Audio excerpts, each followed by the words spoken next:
Have you ever looked back at a job you stayed in for far too long, or a relationship you outgrew and thought, why didn't I leave earlier? A part of me knew I should have.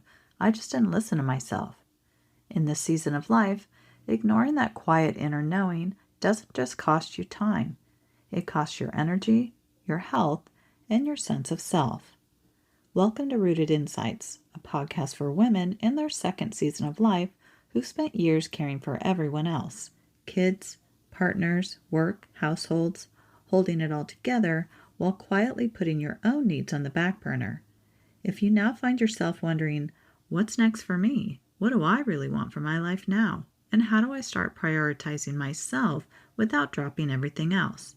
You are in exactly the right place.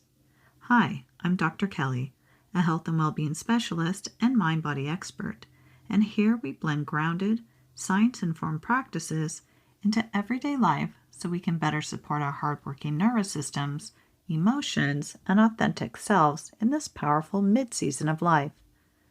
In an earlier episode, we talked about your inner power trio, intuition, intention, and imagination, as quiet, deeply personal tools that help you co-create your next chapter from the inside out. Today, we're starting a 3-part series to go deeper into each one, beginning with intuition, what it actually is, the science behind it, and how to work with it daily in this mid-season of your life. So if you've ever said, I knew it, I just didn't listen to myself, this one is especially for you. So take a slow breath in and a slightly longer exhale out, and just notice what your body already knows right now. So I want to start with a story pattern I see over and over in midlife women. Maybe you've been in a job that looked great on paper, but for years there was a quiet heaviness in your chest every Sunday night. The checklist said you should stay, good salary, benefits, identity, but something in you kept whispering, this is draining the life out of me. I can't go on like this much longer. When you finally left, maybe because you chose to, were let go, or because burnout forced the issue, you look back and think, wow, what took me so long? My body knew long before my mind caught up. Or maybe it's a relationship, the little wince you feel every time someone makes a dismissive comment about them, an underlying sense of tension even when nothing is actually going on, or that feeling of blah or disconnection whenever you spend time together. Or maybe it's the way your shoulders creep up or you feel a knot in your stomach when their name appears on your phone. On the surface, you tell yourself, it's fine, it's not that bad, it's better than being alone, but your stomach and your breath tell a different story. Years later, you may realize I was overriding myself the entire time. Why did I wait so long? Intuition is that quiet, repeated knowing that you often can't explain in words at first, but you feel it in your body, your heart, and your gut. And in this mid-season of life, when your roles are shifting and you're being invited into a more authentic version of yourself, learning to hear and trust that quiet knowing isn't a luxury, it's a compass. So let's ground intuition in science for a moment, because many of us were taught to treat it as unreliable or just that woo-woo stuff. From a neuroscience perspective, intuition is your brain and body doing rapid, pattern-based processing below conscious awareness. Your nervous system is constantly scanning for patterns, facial expressions, tones of voice, body sensations, environmental cues, and your past experiences, and then generating a fast summary, a pull toward, a pull away, a sense of not this, or a surprising feeling of yes. Research describe it as being faster than deliberate reasoning. It's based on real information, stored memories, emotional learning, sensory cues, even if you can't articulate the reasoning yet. And it also often shows up as bodily sensations, a tight throat, fluttery belly, a lightness in the chest, a sense of expansion or contraction. There's also growing evidence that women's intuition has some biological support. Studies and reviews suggest women often show stronger integration between emotional and cognitive networks. They may recognize emotional cues more quickly and may rely more on both hemispheres when processing emotional and social information, all of which can contribute to more accessible gut feelings. There's also growing evidence that your heart and gut are a part of your intuition. Work from the HeartMath Institute and others shows that heart rhythms and heart-brain communication can reflect intuitive responses in milliseconds before our conscious awareness. And the enteric nervous system in the gut sends powerful emotional and instinctive signals up to the brain via the vagus nerve. So when you feel something in your chest or your gut before your mind has words, that's not nothing. That's your body's pattern recognition and lived experience speaking. And let's talk about what intuition is not. Intuition is not magical fortune telling. It's also not a substitute for every kind of analysis. And it's not only for some people. It's actually a natural part of all of us, but it's something that needs to be tended to and used in order to gain access to its full potential. Think of it as an additional channel of information, especially valuable in complex, emotional, or personal decisions, where the spreadsheet alone can't tell you what's right for that deeper part of you connected to your heart and soul's wisdom. So in midlife, intuition often gets louder, not because you suddenly become more mystical, but because you've lived through enough patterns, jobs, relationships, health cycles, to recognize certain dynamics quickly. Your nervous system has a richer library of experience to draw upon. Hormonal changes, caregiving load, and accumulated stress actually reduces your tolerance for misalignment. Your body will flag no's and not right for me more clearly through symptoms, anxiety, or a sense of deep fatigue. Prior seasons may have required more people-pleasing, performing, or pushing through, but in this season, ignoring yourself often costs more than it used to, physically, emotionally, and spiritually. Psychology and aging research also suggests that many women in midlife and beyond show increases in wisdom-related traits, better integration of emotion and cognition, more comfort with nuance, and greater appreciation for authenticity. All of that feeds your intuition. Your intuition in this season isn't a brand new voice. It's the part of you that's been quietly observing your whole life and who's finally speaking up with enough force that you can't ignore it anymore. So let's make this a bit more concrete. Here's 3 ways intuition tends to show up in daily life for mid-season women. The first is your body-based no. Maybe you're invited to yet another committee, volunteer task, a friend's event, or a family obligation. Your mind instantly starts listing reasons you should say yes, but your body does something else. Your chest tightens, your jaw clenches, your shoulders lift, or your stomach drops. That is intuitive information. It's your system saying, this will cost more than I have to give right now, even before your mind has argued both sides of it. Then there's the quiet, persistent pull.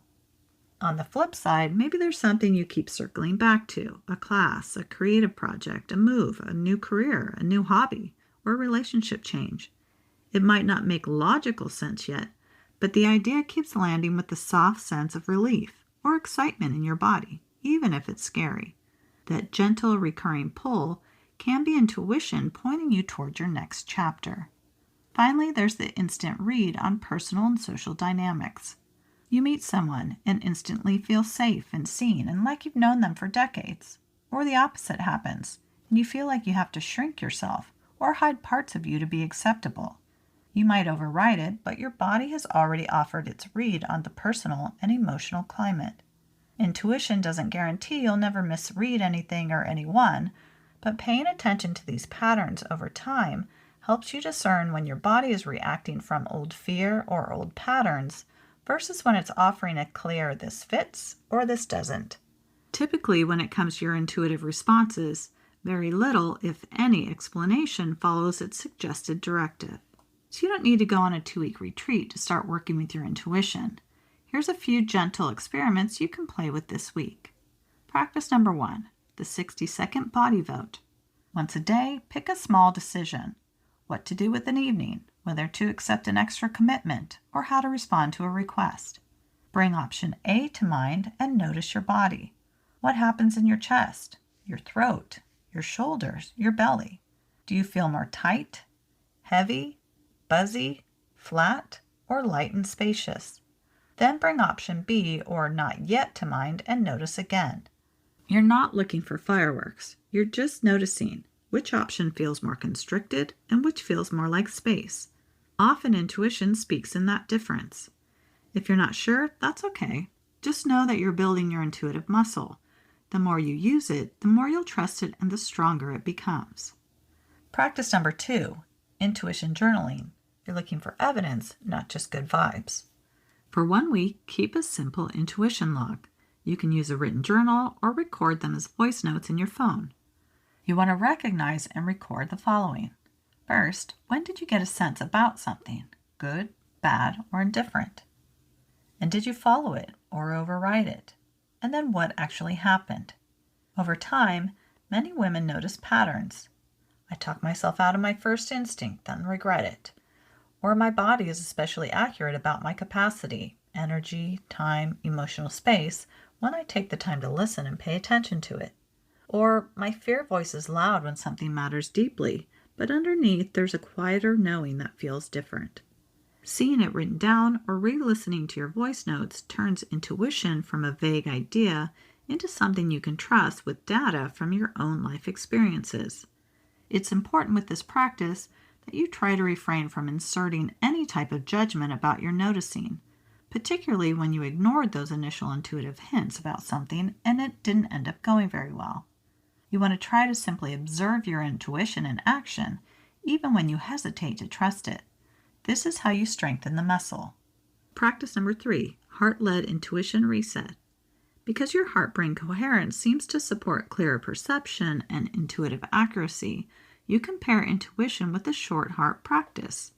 When you have a decision that matters, begin by taking a few deep breaths to ground and settle yourself into your space. Next, you want to place a hand over your heart. Breathe a bit more slowly and deeply, imagining your breath flowing in and out through your heart area for about 1 to 2 minutes. Then you want to bring to mind something or someone you genuinely appreciate to help smooth and regulate your heart rhythms. Breathe, focusing on this for 1 to 2 minutes more. From that more regulated state, you can pose your question. What is true for me here? And then notice what arises. An image, a word, a felt sense, a knowing. You could follow up with the question, if I knew what to do next about this situation or this person, what would that be? Trust that a response is coming, either in the moment or throughout the day. Then release your expectations around it to give your intuition space to communicate with you in whatever way best suits the question and your intuitive senses. You're combining your emotional intelligence, nervous system regulation, and intuitive sense rather than asking your intuition to shout over a stressed out body, which rarely works. Intuition versus anxiety and how to tell the difference. So a really common question is, how do I know if this is intuition or just anxiety? Here's a few distinctions. Anxiety tends to be loud, repetitive, future spinning, and global. Everything will go wrong. I can't handle this. Why does this keep happening? It often comes with racing thoughts and physiological arousal and uncomfortable body sensations. Intuition, on the other hand, tends to be quieter, more specific, and less dramatic. Things like, not this person, not right now, or not this timing, or yes, even if I'm scared. It often lands as a single clear sentence, a complete thought, a complete picture, or body sensation, then steps back. So don't expect a long explanation about it or a specific way of receiving it. It will likely just be a succinct and direct response, without judgment. And simple check is after you do a few slow breaths, does the message become clearer and steadier, that's your intuition, or does it scatter into a million what-ifs and frenetic questioning, that's your anxiety?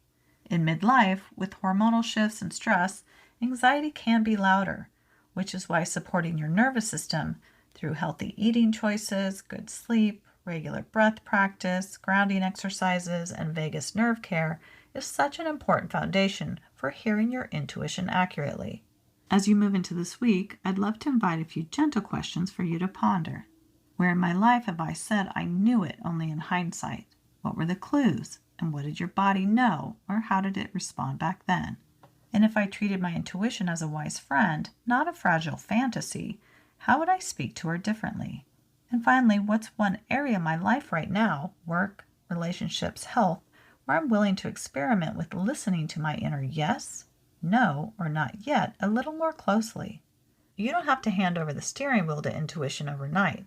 All that's needed is a little more space and openness for it at the table. If this conversation is waking up that part of you that says, I'm ready to stop overriding myself, I'd love to walk with you a little more closely. Keep an eye out in the next few weeks for the release of my premier online course, Rooted Within Intuition, Intention, and Imagination for Mid-Season. It's a gentle, practice-based mini course to help you actually work with these tools in your daily life and go even deeper to further develop and trust your own intuition, intention, and imagination. And if today's conversation helped you feel a little more connected to your own inner knowing, I'd love for you to keep walking with me here on Rooted Insights. Follow, like, and subscribe, and if it feels supportive, share this episode with another mid-season woman who could benefit from these grounded, science-informed, and heart-centered conversations. I'd love to hear from you. What's one small intuition experiment you're willing to try this week? Maybe it's pausing before you say yes, or choosing a quieter option because your body relaxes a little when you imagine it. Share your thoughts below. Your experiment might be exactly what another woman needs to remember, that she's allowed to trust herself too. In our next episode of this 3-part series, we'll dive even deeper into intention, drawing on work like the intention experiment and other research to explore how your focused attention and chosen thoughts can quietly reshape your brain, your energy, and your daily life in this powerful new season. We'll look at how to set intentions that your nervous system can actually support rather than turning them into yet another pressure. Remember, you're not behind. You're in a new season of your life, and your intuition has been walking with you the whole way through. You're allowed to listen now. On next week's episode, we'll move from intuition, your inner compass, into intention, how you quietly aim your energy day after day in ways that either support or slowly drain the life you're trying to build in this second season of life. We're here rooting in together, one whisper, one body cue, one honest yes and no at a time. Until next time on Rooted Insights.